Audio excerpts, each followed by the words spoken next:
Os irmãos podem se assentar.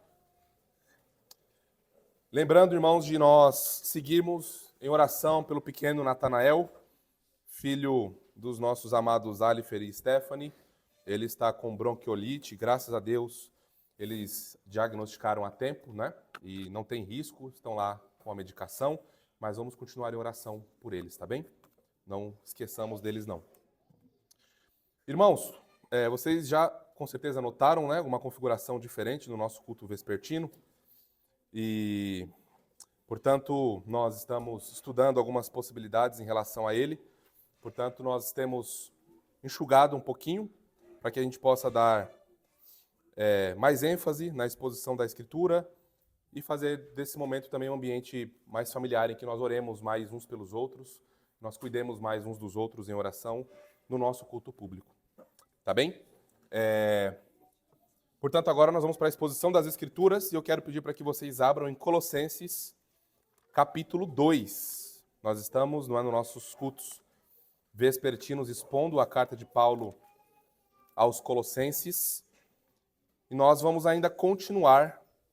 Temos coisas ainda a olhar e a enfatizar nos versículos 13 a 14 do capítulo 2. Na semana passada nós expomos os versículos de 11 a 15, não é?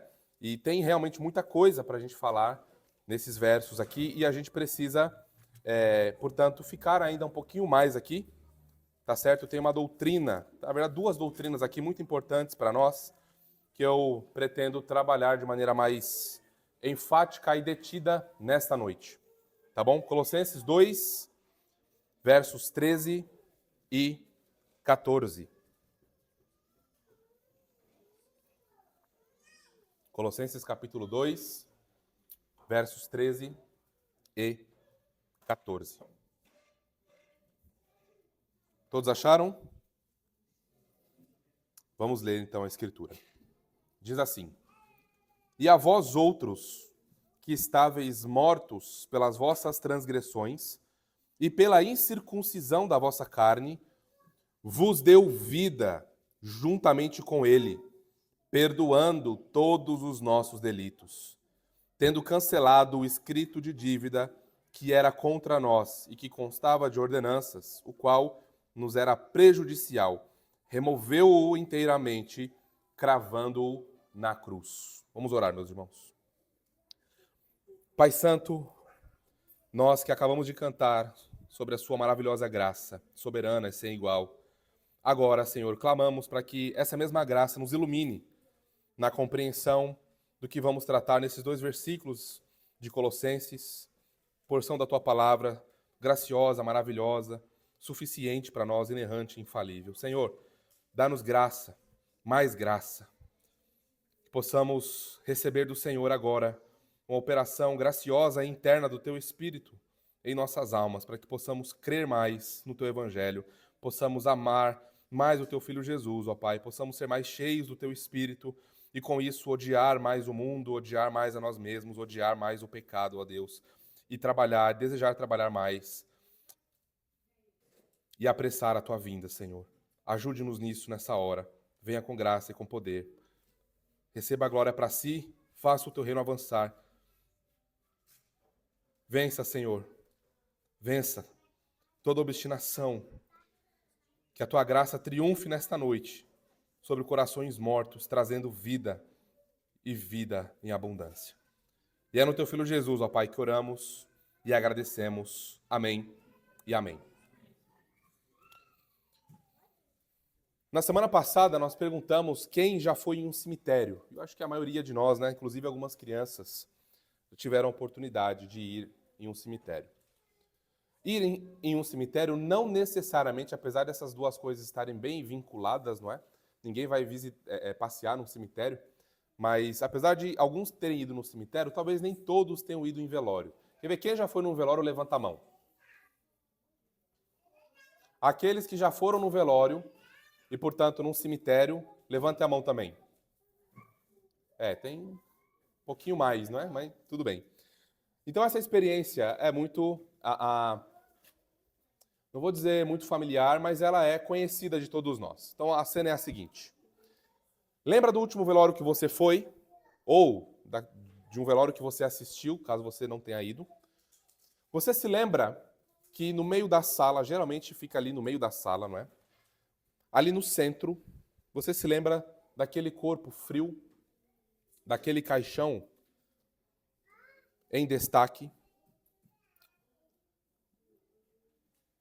mostrando a nós não só a brevidade da vida, mas também que aquele corpo ali, pálido, sem vida, com algum grau de maquiagem, não faz absolutamente nada.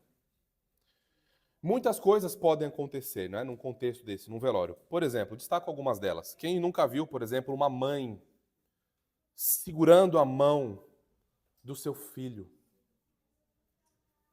Quem nunca viu um pai gritando, debruçado sobre o corpo? Quem nunca viu, por exemplo, um irmão desesperado por não ter mais a oportunidade de pedir perdão ao irmão que faleceu? Quem nunca viu, por exemplo, os amigos gritando em lágrimas, lágrimas escorrendo pelo rosto, molhando a camisa, descendo, molhando os sapatos? Quem nunca viu amigos chamando pelo nome em prantos? Volte para mim, volte para nós. Mas, por mais que todas essas expressões sentimentais, de desespero, de medo, de anseio, elas aconteçam, nada e absolutamente nada faz ou poderia fazer com que aquele corpo se movesse. Senão um milagre, obviamente, né? Mas humanamente falando, nada acontece. A razão disso é que mortos, eles não fazem nada. Mortos não reagem. Mortos, irmãos, não têm vida. Mortos estão mortos. Você pode cutucar, chorar, gritar, não vai reagir, não vai falar, não vai te abraçar, não vai responder de volta, não vai dizer eu te perdoo. Mortos estão mortos, cabendo-lhe apenas o sepultamento. Irmãos, é exatamente assim com todos aqueles que estão espiritualmente mortos. Pessoas que estão espiritualmente mortas, elas são totalmente assim, insensíveis ao chamado ao Evangelho, incapazes de irem a Deus por suas próprias forças. Porém, é exatamente aqui que o maior de todos os milagres acontece. O maior de todos os milagres não é um morto, fisicamente falando, ressuscitar. O maior milagre acontece quando no silêncio da morte a voz de Jesus Cristo ecoa. O maior milagre acontece quando na escuridão da morte, da desgraça e da condenação, a vida raia, a vida nasce. O maior milagre que nós podemos contemplar é quando no maior frio do pecado, o calor da graça vence. Esse é o maior milagre que nós podemos contemplar, obviamente depois da encarnação, não é? E nós só podemos ver essas coisas porque Jesus Cristo encarnou, morreu e ressuscitou e nos traz vida. Então, irmãos, é isso que nós veremos no sermão dessa noite. Nós veremos como os homens estão mortos em seus delitos e pecados, e nós chamamos isso de depravação total. É uma doutrina cara para nós. Ao mesmo tempo, veremos como a graça de Deus triunfa em meio a toda essa desgraça de pecado e de condenação que nós merecíamos. Guarde isso. Quando Jesus Cristo fala, quando o Rei do Pacto da Graça, o Rei soberano, fala, até os mortos voltam a viver. Guarde isso. Quando Jesus Cristo fala, até os mortos voltam a viver, pois eles ouvem a sua voz. Portanto, irmãos, vem aí a nossa afirmação teológica. Anote. A morte espiritual do homem é desesperadora, mas a graça de Deus em Cristo é triunfante. Facinho hoje, hein? Facinho, só uma linha, uma frase. A morte espiritual do homem é desesperadora, mas a graça de Deus em Cristo é triunfante. No texto que nós acabamos de ler, nós encontramos essas duas verdades, não é?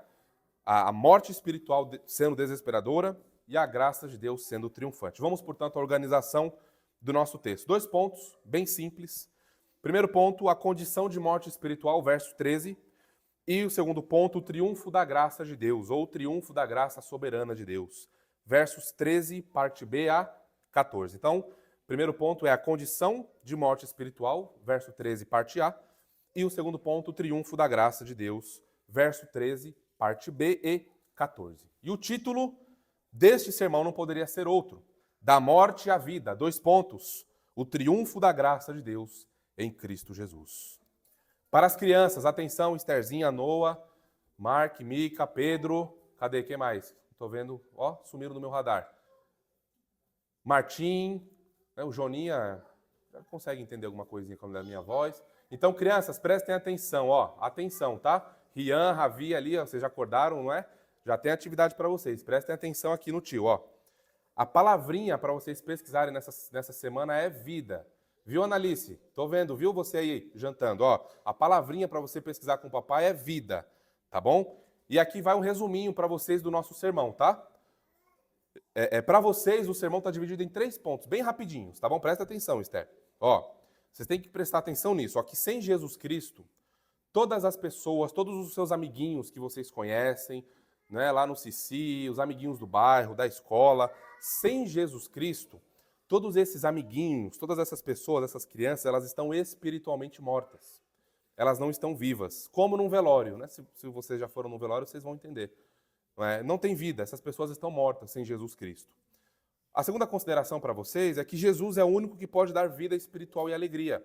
Sabe quando vocês ficam muito felizes quando o papai e mamãe compram aquele presente que você queria, quando põe um desenho para você assistir que você quer, e você fica muito feliz? Então, só em Jesus Cristo a gente pode experimentar uma alegria que essas coisas sequer podem ser comparadas. É uma alegria sem igual. Então, Jesus Cristo nos dá vida verdadeira e alegria verdadeira. E a terceira consideração para vocês, pequenos, em resumo, é que todas as pessoas que confiam em Jesus as suas vidas, que têm, portanto, fé em Jesus, não é? Recebem dele vida espiritual de verdade. É uma vida que jamais acaba. Ainda que aconteça de nós morrermos, e nós vamos experimentar isso, em Jesus Cristo, ele mesmo disse, aquele que crê em mim, ainda que morra, viverá, não é? A vida que Jesus nos dá, ela já nos ressuscita espiritualmente agora, e ela nos ressuscitará fisicamente no futuro. Tá bom, pequenos? Então guarde aí essas 3 considerações para vocês. E vamos ao primeiro ponto, portanto, do nosso sermão, cujo título é Da Morte à Vida, o triunfo da graça de Deus em Cristo. Primeiro ponto que nós estamos considerando agora, a condição de morte espiritual de todos os seres humanos. Vamos lá, para o versículo 13, olha. E a vós outros, que estáveis mortos, pelas vossas transgressões e pela incircuncisão da vossa carne. Até aqui. Obviamente, nós vamos ter que esbarrar em algumas coisinhas que nós já explicamos na semana passada, mas nós vamos extrapolar um pouquinho. Tá? É bom que a gente lembra, né, dona Cilei, do que foi falado um pouquinho na semana passada. Como que os seres humanos estão mortos, segundo esse texto? Segundo as transgressões e incircuncisão da vossa carne. Então, transgressão é nós quebrarmos uma lei. Então, quando a gente quebra uma lei de trânsito, nós transgredimos aquela lei de trânsito. Então, transgressão, no nosso contexto teológico e bíblico, é quebrar a lei de Deus, ir além de limites que o próprio Deus estabeleceu, passar limites morais, ordens expressas diretamente pelo Senhor. E isso, quando é feito uma única vez, faz com que aquela pessoa seja um criminoso diante de Deus. Tá bem? Só isso aqui é suficiente para acabar com aquela ideia de que as pessoas são boazinhas, de que as pessoas, espiritualmente falando, não é? Elas são aceitáveis diante de Deus porque elas fazem coisas muito boas, elas fazem boas obras. Não! Diante de Deus, uma única transgressão feita já faz com que aquela pessoa mereça condenação. Ela é colocada como, portanto, um criminoso, uma criminosa diante de Deus. Ela não é inocente, ela não é boazinha, ela não é fofinha. Ela é criminosa diante do tribunal celestial. Essa expressão incircuncisão da vossa carne é uma ênfase dessa transgressão, não é? A lei foi quebrada, portanto, esse criminoso, por ele ter quebrado essa lei, ele continua sendo inclinado e movido por ele mesmo a continuar quebrando essa lei.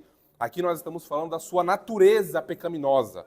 O homem, fora do Evangelho, sem Jesus Cristo, ele tem essa inclinação natural para o mal.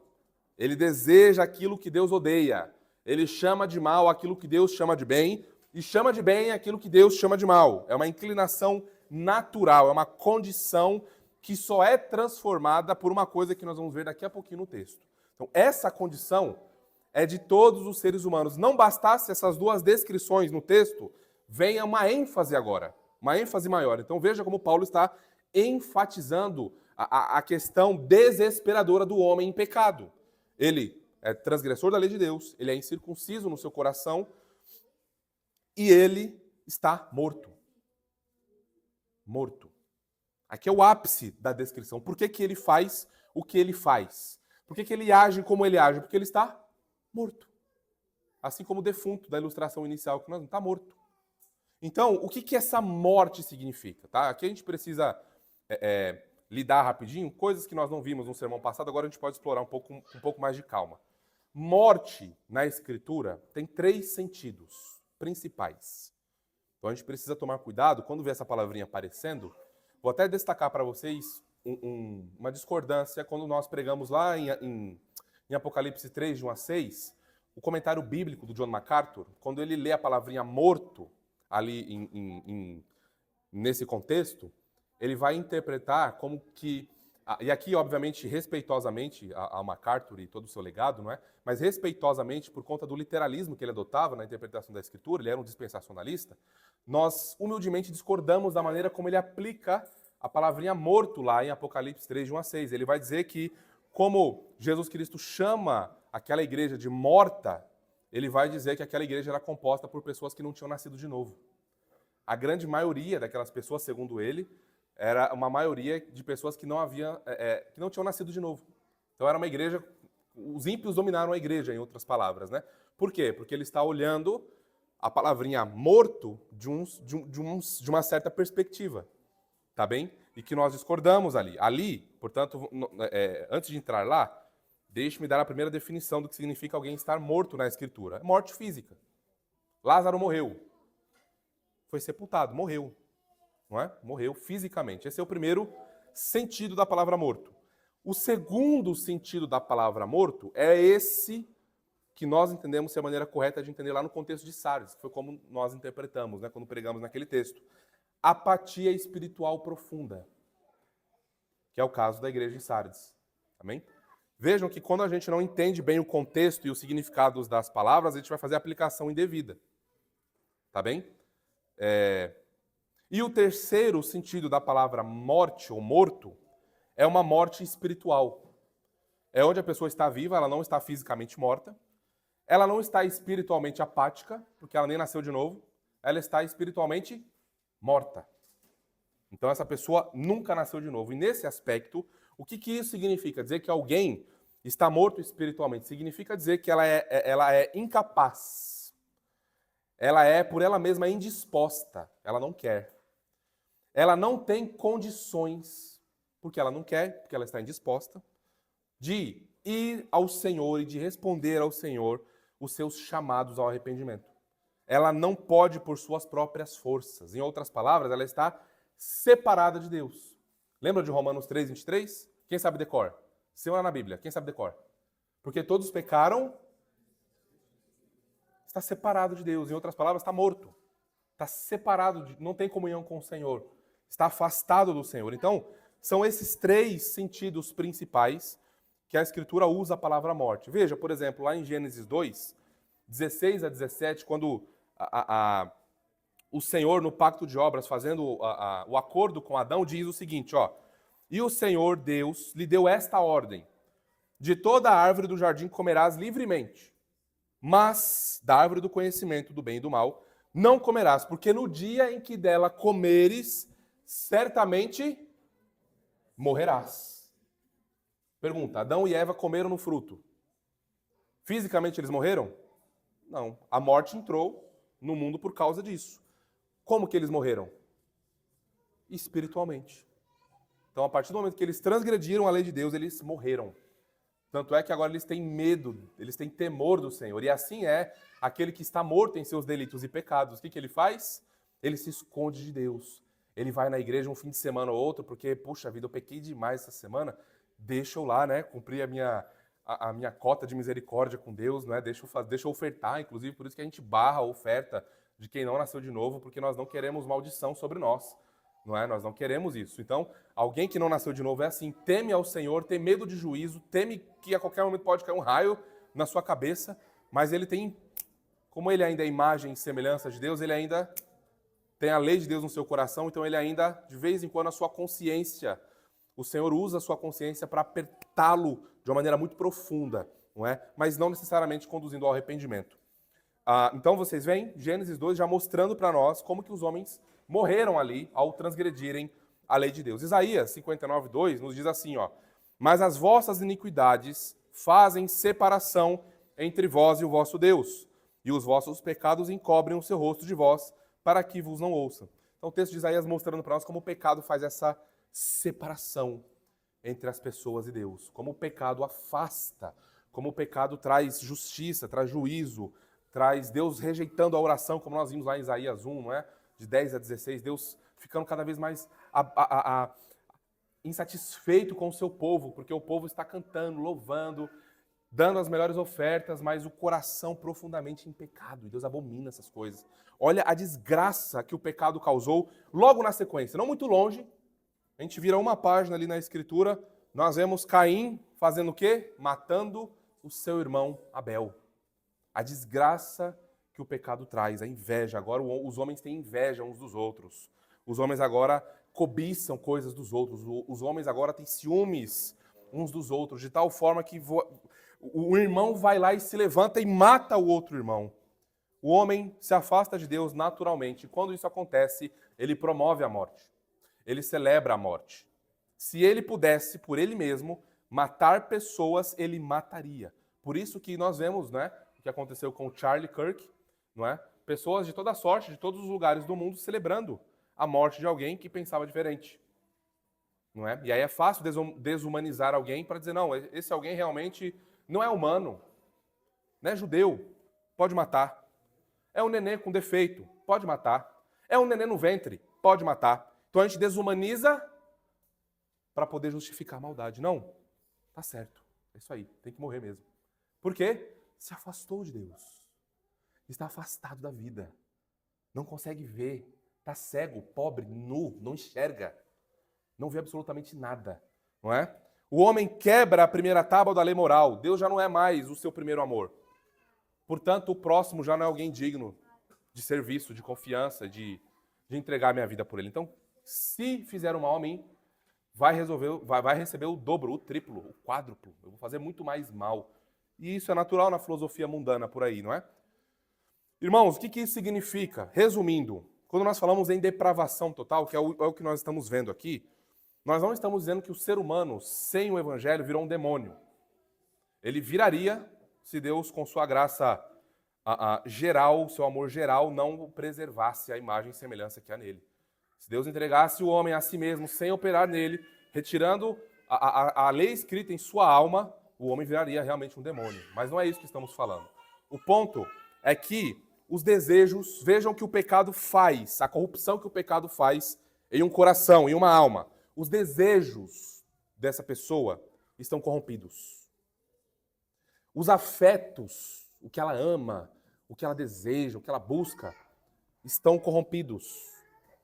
A vontade, que é livre, mas escrava, não é? Escrava do pecado, ela é livre porque ela faz o que ela quer, mas ela é escrava porque ela está morta espiritualmente. A sua vontade vai guiá-la nesse sentido. Alguém morto desejando coisas mortas e produzindo morte. Os seus pensamentos mortos não pensam no Evangelho, não pensam em Jesus Cristo, não desejam a glória celestial, não.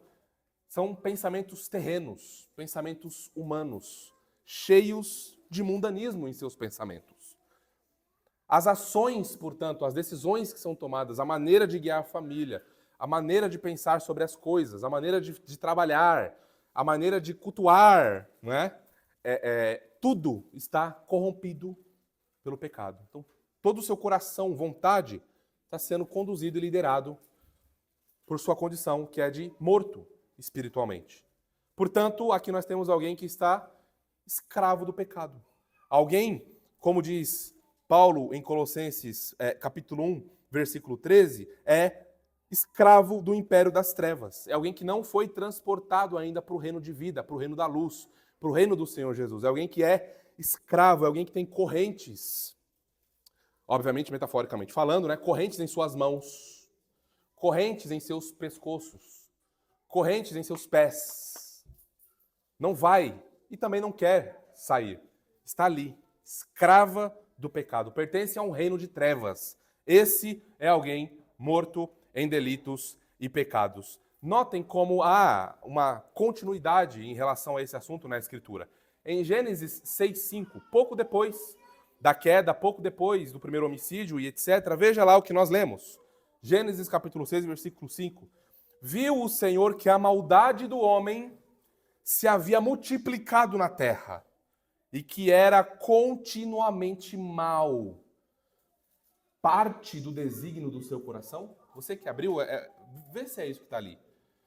E era continuamente mal. 50% do seu coração? 80% do seu coração? 99% do seu coração? Não, irmãos. Era continuamente mal todo desígnio do seu coração. Todo desígnio da sua alma, do seu ser. Tudo que pensa, tudo que deseja, a vontade é mal aos olhos do Senhor. Essa é a condição de alguém que está morto em seus delitos e pecados. Alguém que está totalmente depravado, é isso, né? Depravação total é isso. Todas as faculdades do ser humano, todas as faculdades do homem estão poluídas, corrompidas, manchadas, escravizadas pelo pecado. É uma situação desesperadora. E a gente já vai ver o porquê. Se você não ficou desesperado ainda com esse cenário, espera que você vai ficar. Eu espero que você fique. Não é? Então, mais uma vez, não significa que essa pessoa nessa condição, nesse estado espiritual, não faça boas coisas. Boas coisas da nossa perspectiva. Se a gente for, por exemplo, na Praça da Sé amanhã, por volta ali das 7, 7h30, nós vamos ver muitas pessoas entregando sopas a pessoas que moram na rua, levando roupas, né, se compadecendo. O que é isso? Significa que essas pessoas têm algum tipo de afeto, amam aqueles que são seus, amam o próximo de alguma medida, mas quando nós olhamos e perguntamos por que essas pessoas estão fazendo essas coisas, nós vamos ver que não é para a glória de Deus, nós vamos ver que não é para a promoção do Evangelho, muitas vezes é para promover sua própria instituição, muitas vezes é para promover seu próprio nome, muitas vezes, como a gente já viu por aí, né? É para tirar uma selfie, dizer, olha como eu sou bondoso, como eu sou caridoso, eu amo os pobres, mas aí quando a gente pergunta quantos estão morando na sua casa, que tem espaço, uma garagem grande, não tem ninguém lá. Então você vê que é só para aparecer realmente em rede social, não é? Então o ponto não é que os gentios e os publicanos não amem os seus filhos, como o Senhor Jesus falou. Ora, se vocês sendo maus, Jesus fala isso, se vocês sendo maus dão boas dádivas aos seus filhos, ora, qual de vocês que se um filho pedir um pão vai dar uma pedra? Ninguém. Qual de vocês, se o filho pedir um pão, vai dar uma cobra? Alguém vai dar uma cobra? Ninguém. Jesus está falando que há, portanto, uma preservação geral do Senhor nesse aspecto no homem. Então, essa bondade, entre aspas, se dá porque o homem, o ser humano, ainda é, portanto, imagem e semelhança de Deus. Não é? Então, ao ponto que um homem morto pode amar o seu filho e dar a vida pelo seu filho, ele não está disposto, por exemplo, a entregar a sua vida para alguém que faz mal a ele. Pelo contrário, se ele fizer mal a ele, ele quer matar. Percebe? Porque está morto. Aqui é importante porque há muita confusão aqui, né? Como é que o homem pode ser completamente morto se ele faz coisas boas? Então a gente precisa entender bem o que a doutrina propõe, o que a Escritura está dizendo. Não é que essas pessoas são demônios, elas continuam sendo imagem e semelhança de Deus, amam ainda o seu próprio umbigo, amam ainda a sua família, mas amam daquela maneira, corrompida, de uma maneira torta. Então, tudo o que é bom, entre aspas, aqui está completamente corrompido. Tá bem? O ponto nosso é que, sem Jesus Cristo, sem o Evangelho da graça de Deus, tudo que essas pessoas fazem não são aceitas por Deus. Toda a caridade que essas pessoas fazem são inaceitáveis diante de Deus, porque elas não estão unidas a Jesus Cristo. Elas não receberam vida. Então, essas coisas testemunharão contra elas no último dia. Elas fazem o que elas fazem, mas não é por amor ao Senhor, por gratidão ao Senhor, para a glória do Senhor, para conduzir pessoas ao Evangelho. Não, elas fazem o que elas fazem por seus próprios interesses pecaminosos. Então, a situação piora, porque essa pessoa morta em delito e pecado, irmãos, ela está em uma situação muito difícil. Pode não parecer, né? Ela pode ser uma pessoa bem de saúde, uma pessoa rica, e às vezes, não é? O Salmo 73, o salmista invejando os ímpios, mas olhem a situação de alguém morto em seus delitos e pecados. Essa pessoa, ela se opõe a Deus. Deus é o seu inimigo. E ela faz de Deus o seu inimigo. Ela, com a sua vida, com as suas obras, ela nega a soberania de Deus. Ela é soberana. Ela manda. Ela toma as decisões. Deus, deixa ele lá. Ela nega a soberania de Deus. Ela não se submete ao Senhor. Ela rejeita a suficiência de Deus. Ela desafia a justiça de Deus. Ela desafia com a sua vida, com a sua rebeldia, com a sua respiração. Ela faz tudo isso. Ela desafia a justiça de Deus. Ela zomba da santidade de Deus. Ela despreza as riquezas da bondade de Deus em Cristo. Essa pessoa despreza a glória de Deus. Ela, portanto, com tudo isso, ela nega a existência de Deus. Por isso que ela não se preocupa com o Senhor em seus caminhos. Deus não é importante, Deus não é bondoso, Deus não é gracioso, Deus não é amoroso. Ele não é importante na minha vida. Por isso eu sigo esses caminhos de destruição e de morte. Por isso que as pessoas ao redor dessas pessoas mortas colhem o quê? Destruição e morte. Então não fique horrorizado. Ai, aquela pessoa não me perdoou, aquele parente me tratou tão mal. Ai, irmãos, nós devemos, eu já falei isso para algumas pessoas e para alguns parentes, nós devemos ficar estupefatos, assombrados, não é? Maravilhados quando alguém morto em delito e pecado nos trata bem. Quando alguém no trânsito, né, gosto de dar essa ilustração porque o trânsito é terrível, né? Quando alguém no trânsito me vê ali numa subida assim, ó, o carro quase indo para trás, gente atrás de mim, e eu tô aqui, quando alguém aqui para, me deixa subir. Eu viro para minha esposa e falo, olha lá, tá vendo? Por isso que eu ainda não creio que ser humano morto é um demônio, tem imagem e semelhança de Deus lá, me deixa eu subir. É terrível para quem dirige, o pessoal, se puder, passa por cima de você, não é? Então, irmãos, é uma situação bem delicada, é uma situação bem terrível e difícil, de alguém morto em seus delitos e pecados. Vamos dar alguns exemplos práticos para deixar isso mais claro para nós. Homens assim, mortos, manifestam a morte em suas vidas diariamente. Como? Na sua mente. Na sua mente. Lembram os pensamentos corrompidos, não é? Como que isso se manifesta na mente de alguém que está morto em delito e pecado? É uma indiferença à palavra de Deus. A palavra de Deus não ocupa o meditar do seu coração, não é? E os seus pensamentos. Não há interesse nenhum pela palavra de Deus. Não há. A sua mente é ocupada somente por pensamentos terrenos. Ela está pensando como que ela pode pecar contra Deus, não é? Como é que eu posso fazer? Como é que eu posso... Claro que ela não está falando assim, como é que eu posso provocar Deus hoje? Ela não está falando assim, ela não pensa assim, nem tem condições de pensar assim. Mas com a sua vida, com seus pensamentos e seus planos, com a sua indiferença à Escritura, ela está vivendo assim. Ela tem cegueira espiritual. Ela zomba da fé. Ela zomba das coisas espirituais porque ela não entende. E nem pode entender, porque essas coisas, de acordo com 1 Coríntios 2,14, se discernem espiritualmente. E elas não são espirituais, elas são carnais. No seu coração, alguém assim ama mais qualquer outra coisa do que Jesus. Como nós temos visto em Juízo hoje pela manhã, né, os ídolos do coração se manifestando, qualquer coisa ela elege um ídolo. É um relacionamento, é um emprego, é o carro, é a casa, é a família, são os filhos, e etc, etc, etc. Ela ama qualquer outra coisa mais do que Jesus. Jesus sempre está ali em quarto, quinto lugar na sua vida. Quando tem um pouquinho de dificuldade, ela, puxa, Senhor Jesus, me ajuda. Né? E Jesus vem ali, sobe um pouquinho, vai para o terceiro lugar, mas nunca é o primeiro. Então ela está sempre vivendo do mesmo jeito. Ama qualquer outra coisa mais do que o Senhor. Ela não tem desejo em comunhão com Deus. No seu coração, o seu coração não arde em desejo pelo Senhor. Ela não quer ter comunhão com o Senhor. Ela não se programa para ter comunhão com o Senhor. O Senhor não é importante na sua vida, portanto ele não está na sua agenda. Diariamente o Senhor não está lá. Eu não tenho momento de me encontrar. Eu tenho hora para ir para o trabalho, eu tenho hora de pegar minha esposa no trabalho, eu tenho hora de pegar os meus filhos, eu tenho hora para almoçar, eu tenho hora para tomar café, eu tenho hora para dormir, eu tenho hora para ler o livro, eu tenho hora para estudar, mas eu não tenho hora nenhuma, nada marcado para ter comunhão com Deus. Ah, eu vou ter comunhão com Deus quando der. E nunca dá. É alguém morto em seus delitos e pecados. Zero oração e frieza diante da adoração. Lembram? O morto. Você coloca fogo no morto, ele está morto.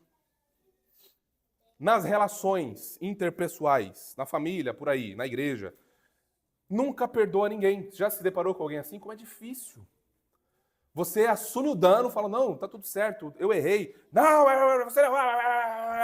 Você pede perdão, a pessoa continua ali querendo brigar com você. Não perdoa, não pede perdão, não aceita perdão.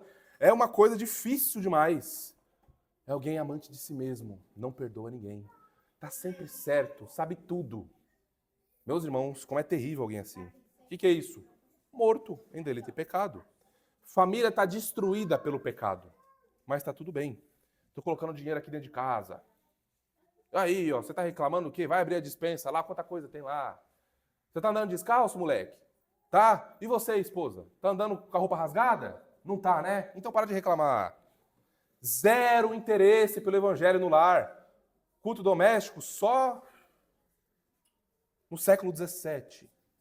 Os pais da igreja, na escritura, mas na minha casa não vem com essa coisa aqui dentro, não. Não vem com essa história de, não, eu liderar minha família. Esquece, sai. Não quer evangelho. O evangelho não é doce. O evangelho não é precioso. O evangelho não tem poder para transformar. Porque ele mesmo não experimentou o poder transformador do evangelho da graça de Deus. Egoísta, só pensa em si. Desejo de ser servido. Não quer abrir mão do seu conforto nunca para servir os outros. Por quê? Amante de si mesmo. Morto em delito e pecado. Morto espiritualmente. Mas tem uma outra coisa, irmãos, que nós precisamos considerar aqui. Morte espiritual não é um estado de paralisia, tá? Eu sei que nós usamos a ilustração do defunto, não é do corpo, mas a morte espiritual é de alguém que está fisicamente vivo. Então não é uma paralisia, não é uma letargia, é uma atividade. A pessoa está ativa, está vivendo, mas é uma atividade contínua de pecado, de buscando guerra contra o Senhor. Alguém morto espiritualmente não está deitado em silêncio. Ele anda, ele fala, ele faz boas obras, entre aspas, ele constrói, ele vive, ele casa, não é? Tem filhos, mas tudo isso é contra Deus. Ele não olha para essas bênçãos do Senhor e agradece, fala, Senhor, eu merecia a condenação, merecia estar morto. Não. É tudo para aumentar o seu ego, a sua soberba, a sua maldade. É alguém que está produzindo morte em movimento. É isso que um morto em delito, um morto espiritualmente faz. Ele está fisicamente vivo, mas é alguém que está construindo um caminho de morte. Onde ele passa é morte. O cheiro é de morte, o cheiro é de cemitério, o cheiro é de um cadáver podre, quando olhamos para as obras dessas pessoas. Então, irmãos, há muita gente religiosa morta. Lembram de Nicodemos em João capítulo 3? Doutor da lei. Doutor da lei. Não entendia o básico sobre o novo nascimento. E Jesus vai lá e dá uma orientação para ele, um chamado a ele. Como é que você é mestre em Israel e não entende essas coisas? Morto em delito e pecado, não entende coisas básicas e simples do evangelho. Há muita gente rica morta. Há muito membro de igreja cristã e reformada morta por aí. Tá? Não podemos nos enganar aqui. Não podemos achar porque a igreja verdadeira, cristã... Não tem. E nós estamos fazendo um raio-x aqui para que nós possamos avaliar a nossa alma para saber se nós não somos esses que estão mortos aqui. Há muita gente inteligente morta por aí. Gente que tem capacidade boa, muitos doutores, PhDs, mestres, cientistas. Há muitos teólogos também por aí, mortos em delitos e pecado. O problema, portanto, irmãos, não é pobreza no mundo. Esse é um problema? Mas não é o principal problema. O principal problema não é a falta de educação, uma boa educação. Não é esse o principal problema. O principal problema do mundo é que os homens estão espiritualmente mortos. E tudo que pessoas espiritualmente mortas tocam, matam, destroem. Percebem? Esse é o grande problema. Então, aqueles, meus irmãos, se porventura há alguém assim entre nós, se identificando com essas coisas, considere atentamente contra quem você está lutando. Você não está lutando contra o pregador, você não está lutando contra a igreja, você não está lutando contra um bom orador, você não está lutando contra a teologia. Você, por causa das suas impurezas, de entregar os seus corpos à impureza, os seus pensamentos à impureza, você faz o que você faz e você está, com isso, declarando guerra a alguém. Não é nem ao próximo que você faz mal. Claro, se você despreza e faz mal ao próximo, você também está machucando, você está criando, cortando laços. Mas com isso, você está mostrando quem é o seu real e verdadeiro inimigo. É o trino Deus, Senhor, Criador dos céus e da terra, o seu inimigo. Esse é um ponto que você precisa considerar seriamente. Esse é um ponto que todos nós precisamos considerar seriamente. Se estamos cercados de pessoas que estão mortas em seus pecados. Nós não podemos brincar com isso. Essas pessoas então estão em uma situação desesperadora. Elas vão se encontrar com o juiz de toda a terra e Jesus não vai ser o advogado delas. A situação, irmãos, é horripilante. Deus é o oponente dessas pessoas. E por isso a condenação delas deve ser proporcional ao dano que estão causando ao Senhor soberano. Atacando sua justiça, atacando sua santidade, atacando sua eternidade, atacando sua bondade. Olha contra quem alguém morto em delito e pecado está fechando a mão e está dizendo, está chamando para briga. Alguém assim é louco, não tem noção das coisas. E é aqui onde entra a necessidade de nós considerarmos que, sem Jesus Cristo, irmãos, sem Jesus Cristo, todas as obras de caridade não passam de trapos imundos. Em Jesus Cristo não há boa obra que o Senhor receba. Em Jesus Cristo, sem Jesus Cristo, há cadáveres mortos, fedorentos, cheirando mal. Há moscas, há urubus sobrevoando essas almas, essas vidas. Papais, um alerta para nós. Um alerta muito grande para nós, papais. Essa é a condição dos nossos filhos. Os nossos filhos, papais, estão nessa situação. As crianças que nos cercam estão nessa situação. Então, nós não podemos contemplar essa realidade, nós não podemos ver essa realidade e não fazer absolutamente nada em nossos lares para mudar essa realidade. Óbvio, depende da graça soberana de Deus, mas Deus usa os meios. E os meios são pais fiéis. Os meios são Bíblia aberta, cântico em casa, catecismo, memória. Filho, você precisa se arrepender. Pequenos, Oliver, Esther, Mark, Mica, Martim, é por isso que vocês tanto desobedecem os papais de vocês.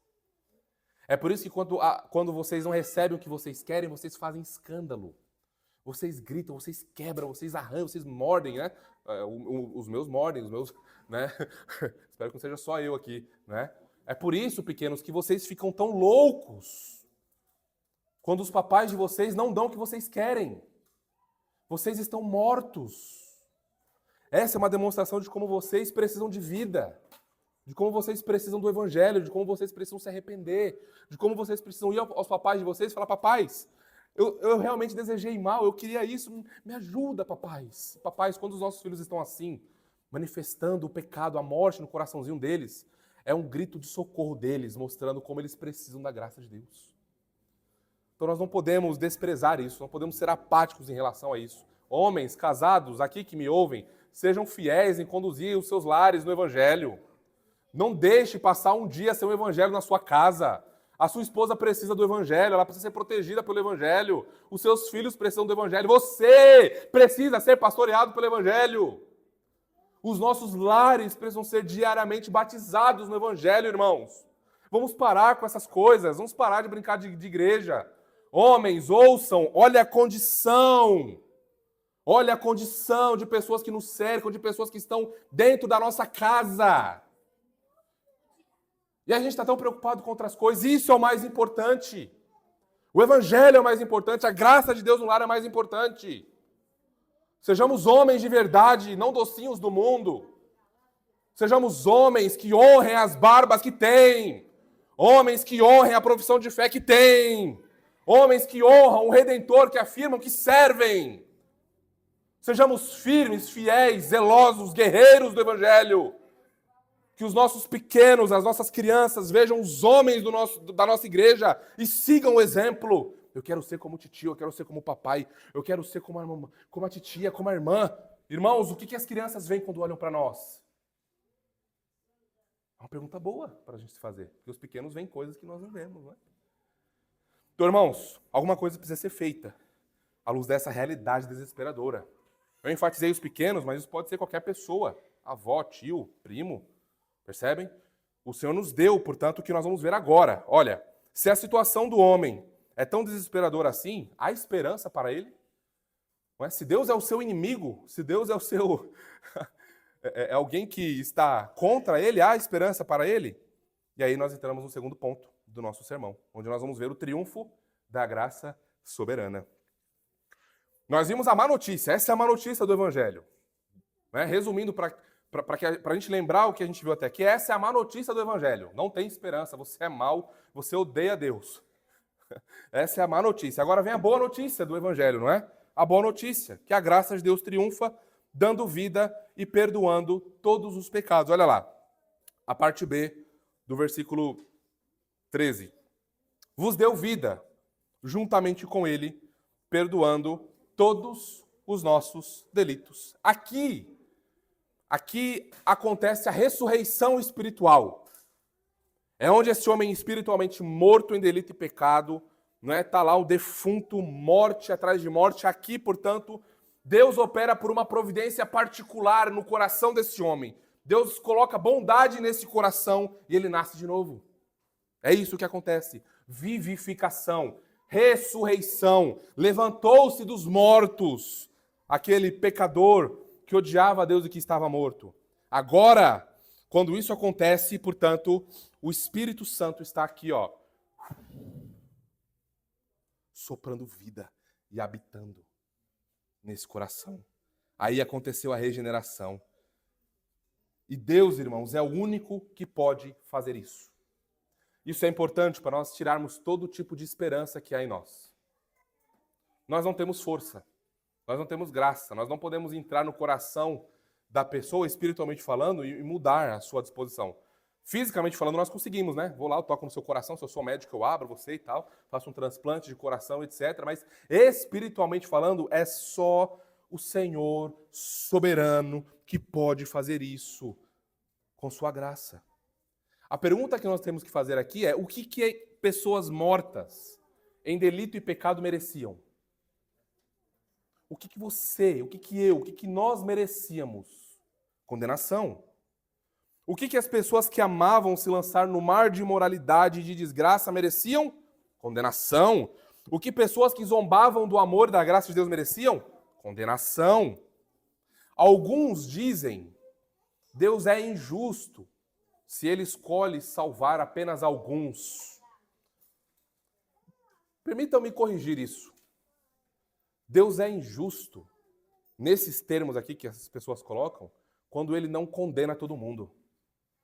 Porque a sua justiça obriga que ele condene todo mundo. Eu não estou dizendo que Deus é injusto por não condenar todo mundo. Não, eu estou acabando com esse sofisma aqui, com esse espantalho, que se levanta muitas vezes quando nós falamos da graça soberana de Deus, operando nos seus eleitos, chamando-os da morte para a vida. Não é injusto quando Deus faz. Não, o injusto é você, não está queimando no inferno agora. Porque Deus é santo, é soberano e justo. Então a pergunta escandalosa não deveria ser: por que Deus rejeitou Esaú? Não, essa não é a pergunta escandalosa. A pergunta escandalosa é: por que Deus salvou Jacó? Porque Deus salvou o Leonardo? Porque Deus salvou o Mateus, o Marcelo, a Cilei, a Jaque, o Vitor, o Wellington? Por que Deus salvou o Guilherme, a Sayuri? Essa é a pergunta que nós precisamos responder. Por que Deus salva pecadores? Por que é que Deus nos salva? Por que Ele nos trata com graça, com tanta bondade, sendo nós quem éramos e ainda quem somos? Essa é a pergunta que deve tirar o nosso sono. Essa é a pergunta que deve rasgar as nossas almas.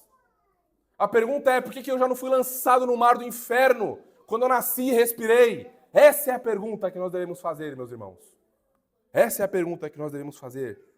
Romanos 3, 10 a 11, como está escrito, não há justo nenhum sequer, não há quem entenda, não há quem busque a Deus. Ouça-me, ouça-me. Sem Jesus Cristo, nós merecíamos ser fulminados. Sem Jesus Cristo, nós merecíamos condenação. Nós respiramos misericórdia na última noite. Merecíamos respirar condenação. É isso que nós merecíamos. Mas Deus nos tratou em graça, meus irmãos. E Deus não deve nada a ninguém, mas Ele nos amou. Ele amou pecadores. Ele simplesmente nos amou. Ele simplesmente desejou nos salvar. Ele simplesmente, vendo a nossa condenação de horrorosos, criminosos e malditos, Ele simplesmente falou, eu vou amar, eu vou salvar. E ninguém pode mudar isso, nem a desgraça do nosso pecado pode mudar isso. Nada. O que foi que Deus fez, irmãos? Vejam Romanos 5, de 6 a 10. Porque Cristo, quando nós ainda éramos fracos, morreu a seu tempo pelos ímpios. Dificilmente alguém morreria por um justo, pois poderá ser que pelo alguém se anime a morrer. Mas Deus prova o seu amor, próprio amor para conosco, pelo fato de ter Cristo morrido por nós, sendo nós ainda pecadores, criminosos, malditos. Logo, muito mais agora, sendo justificados pelo seu sangue, seremos por ele salvos da ira. Porque se nós, quando inimigos, fomos reconciliados com Deus, mediante a morte do seu Filho, muito mais, estando já reconciliados, seremos salvos pela sua vida. Aqui nós vemos a graça triunfante de Deus, a vida triunfante do Senhor. O amor de Deus em Cristo Jesus venceu, irmãos, a nossa cegueira, a nossa surdez, venceu a nossa morte. Portanto, em Cristo agora nós somos amados eternamente, justificados perfeitamente, salvos completamente, vivificados gloriosamente e reconciliados definitivamente. Deus não é mais inimigo de quem está em Cristo. Não há mais guerra, não há mais pavor, não há mais condenação de quem está em Cristo. Acabou a guerra, acabou a desgraça, acabou o inferno. Irmãos, os nossos nomes estão no coração do nosso Redentor. Portanto, esse é o poder do Evangelho de Cristo, essa é a nossa única esperança na vida e na morte. É Cristo, é Cristo, é Cristo para sempre na vida e na morte. E na ressurreição, meus irmãos, é Cristo, Ele, é tudo sobre Ele, é Ele quem dá vida, é Ele quem vem a nós. É Ele quem fala, eu irei, eu receberei a condenação, eu receberei, ó Pai, a tua ira, eu receberei toda a condenação que eles merecem para salvá-los, porque eu os amo. Porque o Senhor os ama, porque o Espírito os ama. Então nós que merecíamos toda a maldade, toda maldição, recebemos bondade, recebemos graça, recebemos amor, recebemos paciência, bondade de Deus. Irmãos, esse é o Evangelho da graça de Deus. É uma mensagem sem igual. Vocês viram o que aconteceu recentemente aí no mundo muçulmano, abalado pelo testemunho vivo e claro e público da esposa do Charlie, dizendo que perdoava aquele rapaz, aquele atirador que matou o seu marido, que acabou com a sua família. Eu espero que a minha esposa nunca tenha que ouvir, mamãe, cadê papai? E a mamãe tem que responder, papai foi passear com Jesus, filho. Eu espero que ela nunca tenha que ouvir isso. A dor, só de imaginar, a criança querendo o seu pai, e o pai foi brutalmente assassinado por um ímpio, por alguém morto, em seus delitos e pecados. E alguém se levanta e diz, eu perdoo, porque eu fui perdoado em Cristo. Irmãos, não há mensagem igual, não há mensagem semelhante, não há mensagem tão poderosa quanto é a mensagem do Evangelho da graça de Deus.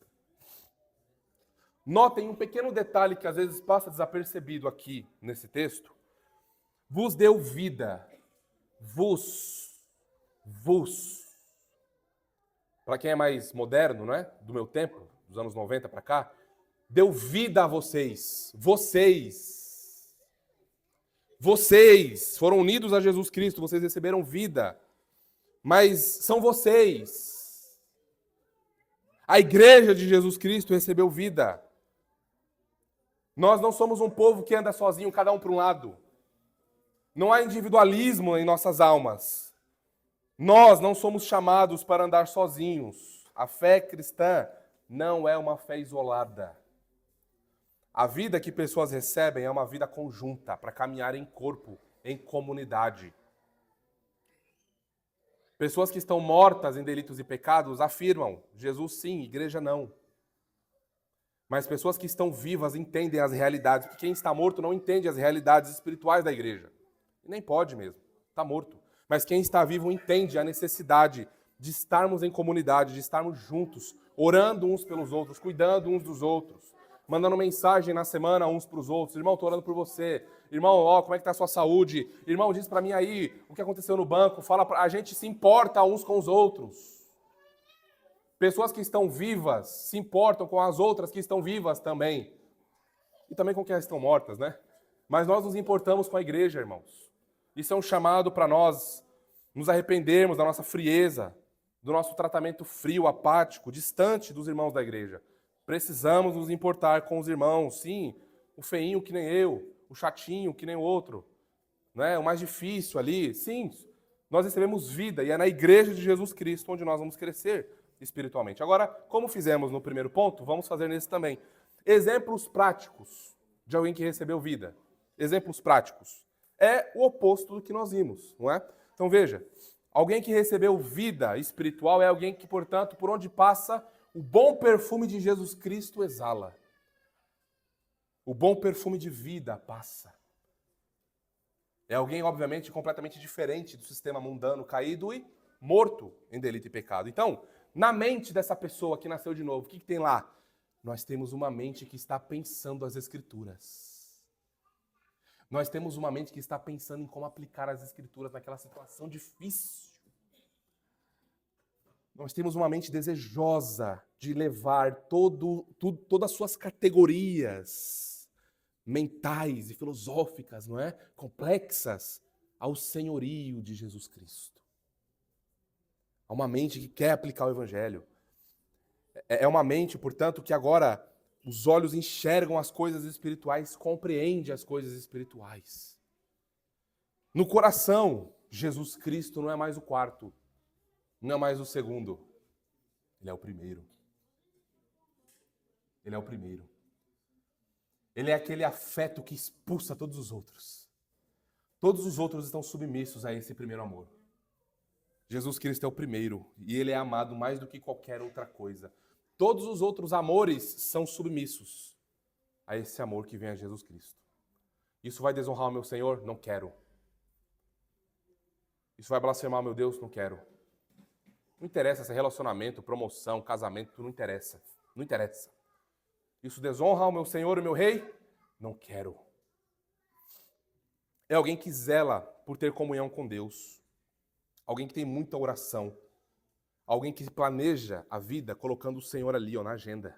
Esse é meu tempo com o Senhor. Nada vai me roubar daqui. Esse é o tempo que eu vou entrar no meu quarto. Esse é o tempo que eu vou ter o meu a sós com o meu Deus, em oração.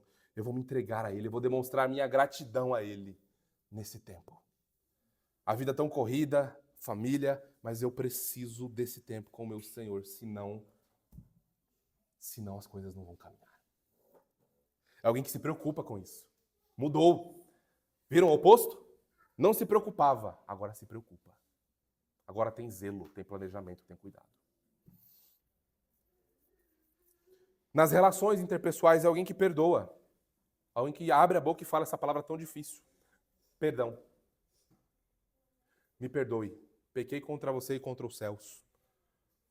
Mesmo que você esteja certo, você abre mão. Não, olha, eu errei. Me perdoa. Eu fui grosso. Não devia ter respondido daquele jeito. Falei errado, me descontrolei, me perdoa. Ainda que a outra pessoa ainda que você esteja certo e outra pessoa esteja errada. Você faz isso por quê? Não é moralismo barato. É porque alguém fez isso por você antes. Alguém fez isso por você antes. Alguém assumiu dano por você antes. Alguém morreu por você antes. Alguém ressuscitou por você antes. e você vai e é exemplo disso, não é? Jesus Cristo perdoou você quando você não merecia. Ele recebeu o que ele não merecia. Ele tomou para si o que nós merecíamos, a nossa condenação. Portanto, irmãos, esse é um coração que está vivo para Deus. Assume danos para manter a paz. Cuida da família. Alguém vivo agora promove o evangelho em casa. Não é possível que passe um dia no lar sem que o evangelho seja mencionado, sem que o evangelho seja aplicado, sem que cânticos sejam entoados desse lar. Na casa dos justos, há cânticos de louvor. Antes havia cântico de morte, de briga, de prato voando, copo quebrando, xingamentos, insultos. Agora não. Agora há piedade, amor e graça no tratamento. Não é? Agora há exorcismo de demônio nesse aspecto, né? Como dizia Lutero, vamos cantar um salmo para expulsar Satanás. É isso. É isso, é um lar santo, piedoso, que invoca o nome do Senhor. Mudou, as coisas mudaram, agora há a vida, não é? Agora não é mais alguém que é amante de si mesmo, não é um egoísta, só pensa em si, só quer ser servido, só quer receber, né? Bênção, bênção, bênção, me dá bênção, quero a bênção. Ai, essa mentalidade, né, de marketing, essa mentalidade como é que é a palavra? Fugiu? Essa mentalidade de self-service, né? Self-service, de só receber, só receber, só receber, acabou. Agora é alguém que serve, é alguém que pensa mais em servir os outros do que a si mesmo. É alguém que pensa mais em promover o bem-estar dos outros do que o seu próprio. Notem, não é alguém que não é pecado se importar com o seu próprio bem-estar, tá? Não é esse o ponto. Não é pecado desejar o bem para as nossas esposas e filhos e irmãos. Não tem problema com isso. O problema é quando eu desejo só meu bem-estar. Agora, eu desejo considerar as coisas dos outros superiores a mim mesmo, como Paulo falou em Filipenses. Por que isso? Porque Jesus nos serviu primeiro. Então não é moralismo, não é? Não é mudar algumas ações. Algumas ações estão sendo mudadas porque nós temos o poder da graça de Jesus Cristo, pelo poder do Espírito, atuando nas nossas almas e nos impulsionando a fazer as coisas. É diferente. É um movimento diferente.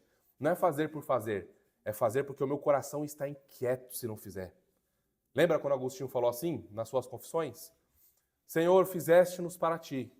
Inquieto está o nosso coração enquanto não repousar em ti. Esse é o coração de alguém que tem vida espiritual. Está inquieto, quer servir, quer fazer, quer conhecer mais a Deus. Ele é inquieto. Porque ele recebeu vida. Não está mais morto em seus delitos e pecados. Lembrem disso, irmãos. Mortos não cantam, mortos não oram, mortos não amam a Deus, mortos não se preocupam com o próximo. Mas aqueles que estão vivos em Cristo cantam, oram e vivem e se entregam em serviço para Ele. Caminhando para o final. Se Deus assim tanto nos amou, meus irmãos, se nós éramos esses vermes aqui descritos pela Escritura, mortos em nossos pecados, sem direito nenhum, sequer poderiam respirar no mundo de Deus, por negá-lo. Irmãos, a nossa alma precisa explodir de gratidão. A nossa alma tem que explodir de gratidão. Tem que explodir. Não é possível que a gente ouça isso, leia isso, experimente isso e a gente... Não, nós precisamos explodir em gratidão, irmãos. A nossa vida deve ser um reflexo claro dessa graça que nós recebemos. Então, que essa graça sem igual seja a razão do nosso cantar, seja a razão do nosso levantar, seja a razão do nosso adorar, viver, servir. Que essa seja a razão da nossa esperança na vida e na morte. Gratidão a Deus, um coração que recebeu vida, é um coração que vive para Deus e que faz o que faz porque é grato ao Senhor. Não faz simplesmente porque o pregador está falando. Não faz simplesmente porque o evangelho está sendo aplicado, nós temos ordens diante de nós. Essas coisas acontecem, são importantes, mas nós devemos fazer o que fazemos porque nós amamos o Deus que nos deu graça quando nós merecíamos morte e condenação. Nós merecíamos desprezo eterno, mas Deus nos chamou para si e nos deu vida, nos deu graça, nos deu a sua palavra, nos deu a sua igreja, nos colocou no seu reino, nos deu tudo, irmãos. Nos deu absolutamente tudo. Tudo, absolutamente tudo. Olhando para esse aspecto comunitário que nós vimos, né, ele vos deu vida, ele deu vida a vocês. Nós precisamos considerar uma coisa. Eu sei que a gente tem compromissos, né, na segunda, não é? E a gente está se esforçando para não acabar mais o culto da noite mais tão tarde e tudo mais. Mas nós precisamos considerar uma coisa muito importante aqui. Quando acabar o culto, não vai embora correndo, não. Não vai embora correndo, não. Não vai embora correndo. Vá orar por alguém. Vá mostrar o quanto você é grato a Deus, servindo alguém por meio da oração. Fala, meu irmão, como é que eu posso orar por você? Como é que está a vida? Como é que tá? Como é que foi? Deixa eu saber. Vou orar por você, vou te mandar mensagem, vou te ligar. Se importe com os irmãos da sua igreja. Se importe. Seja intencional aqui. Mostre o quanto você o ama, mostre o quanto você considera o amor de Cristo pela igreja, pelos irmãos, demonstrando interesse por essas pessoas. Como é que eu posso te servir? Como é que eu posso demonstrar o amor de Jesus por esse irmão, por essa irmã? Percebe? Não saímos correndo, não. Ou, se vez ou outra tivermos que sair correndo, manda uma mensagem. Fala, essa semana eu vou falar. Lembra do nosso diretório de membros? Eu espero que ele esteja num lugar bem especial na sua casa.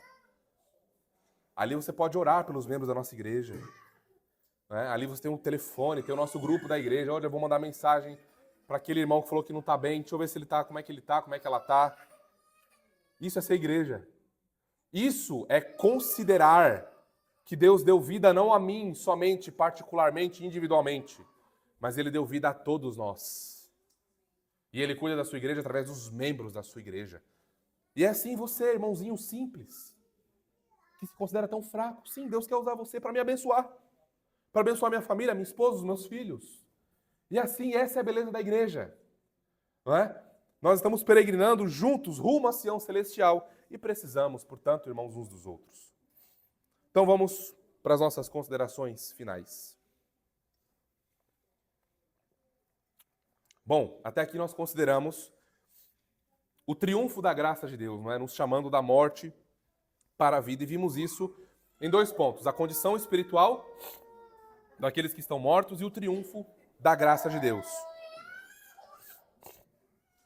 Irmãos, nós precisamos fazer um chamado agora àqueles que não nasceram de novo. Aqueles que porventura estão mortos em nosso meio. Eu preciso lembrar você, a sua situação é desesperadora. A sua situação é terrível. Você está acumulando para si condenação atrás de condenação, juízo atrás de juízo. O seu coração odeia a Deus. Lembre disso, você não é amigo do Evangelho. Você não é simpático ao Evangelho, você odeia o Evangelho. Talvez isso possa soar um pouco duro, mas eu preciso dizer isso a você que está morto em delito e pecado. Você odeia o Evangelho, você odeia Jesus Cristo. Por isso que você faz o que você faz e se afasta o máximo que você pode. Você tenta olhar para si e ver que você não é tão mal assim, mas eu preciso dizer a você, seguir nessa estrada te conduzirá a um único lugar: inferno, condenação eterna. Porque você está morto e Deus é o seu inimigo. Portanto, meu irmão, minha irmã, nesse aspecto de ser humano, não é? Meus queridos que me ouvem, que estão mortos, em Jesus Cristo há vida celestial para você. Jesus Cristo pode ressuscitar você. Jesus Cristo é o único que pode dar a você perfeita paz, alegria, esperança e vida espiritual. Nada nesse mundo pode fazer. Absolutamente nada. Um homem morto não precisa de maquiagem para sair bem no velório. Um homem morto espiritualmente precisa de ressurreição. E somente Jesus Cristo pode dar vida aos mortos. Então, a convocação para você é: ore, Senhor, me dá vida. Senhor, me ressuscita, me dá vida. Eu estou morto. É verdade, eu estou morto. Eu reconheço, Senhor, eu estou morto. Então, traga vida sobre mim. Me ressuscite. Me deixe experimentar dessa graça que tanto falam. Me deixe experimentar, Jesus, do Senhor que tanto falam. Deixe-me experimentá-lo, deixe-me vê-lo com os olhos da fé. Permita-me, Senhor, dobrar os meus joelhos por ver a Tua majestade, que eu não consigo ver porque eu estou morto. Essa deve ser a sua oração. Ore ao Senhor para que venha e dê vida a você. E nós, que cremos no Senhor, devemos ter esperança nisso que ouvimos, porque Nada pode nos separar do amor do Pai que está no Filho, transbordando através do Espírito. Fomos justificados por graça, Ele nos deu vida para sempre. Ainda que você se sinta fraco, abatido, esteja ali lutando com muitas coisas, isso é uma esperança para você. Lembre-se, o mesmo Jesus que ressuscitou Lázaro dos mortos, é o mesmo Jesus onde você pode repousar para encontrar força e ter sua fé fortalecida. Por mais fraco que você esteja, Jesus é a fonte de vida. Você se percebe morto, apático espiritualmente falando? Jesus é a fonte de vida. Ele dá vida, Ele ressuscita mortos, Ele fortalece os fracos, Ele dá vida àqueles também que estão mortos fisicamente. Ele é tudo em todos, irmãos. E nós precisamos dEle, precisamos descansar nele, pois há esperança sem igual nele. Romanos 5, 20 a 21 diz, e agora nós finalizamos esse sermão. Sobreveio a lei para que avultasse a ofensa, mas onde abundou o pecado, superabundou a graça, a fim de que, como o pecado reinou pela morte, assim também reinasse a graça pela justiça para a vida eterna, mediante Jesus Cristo, nosso Senhor. Irmãos, enfrentemos os desafios da semana que teremos, cheia, né? Enfrentemos os desafios de amanhã, segunda-feira, as dificuldades, tendo isso em mente. Nós temos vida. Jesus é a nossa única esperança na vida e na morte.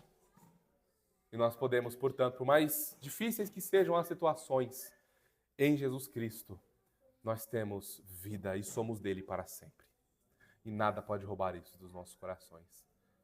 Amém, irmãos? Vamos orar.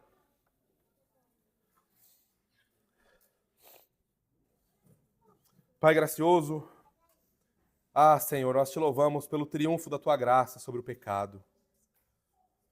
Muito obrigado, Senhor, por demonstrar tamanho amor por nós, mortos, pecadores, miseráveis. Senhor, muito obrigado pela tua palavra, muito obrigado pelo teu evangelho, Senhor. Obrigado por tua graça soberana. Senhor, permita que experimentemos tudo isso que ouvimos em nossa alma. Dilate, por favor, Senhor, o nosso coração para amarmos mais a Jesus. Encha-nos mais, Senhor, de maneira extraordinária com teu Espírito, para que todas essas coisas sejam reais nas nossas almas. Senhor, nós também rogamos a Ti que salve aqueles que estão mortos em nosso meio. Que o Senhor visite esses amados, trazendo ressurreição em suas vidas. Salve, Senhor, os nossos filhos, os nossos pequenos, por favor. Dê vida àqueles que estão mortos, Senhor. Dê vida àqueles que estão mortos, para que possamos Te adorar e Te louvar ainda mais. Para que o Senhor receba ainda mais glória para Si, através dos nossos lábios, das nossas famílias e das nossas vidas. Por favor, Senhor, por favor. Reconhecemos que só o Senhor pode fazer isso, e por isso que nós nos entregamos ao Senhor mais uma vez, em oração. Muito obrigado, Pai, por nos receber no Teu Filho Jesus, e é nele que nós descansamos e repousamos. Amém e amém.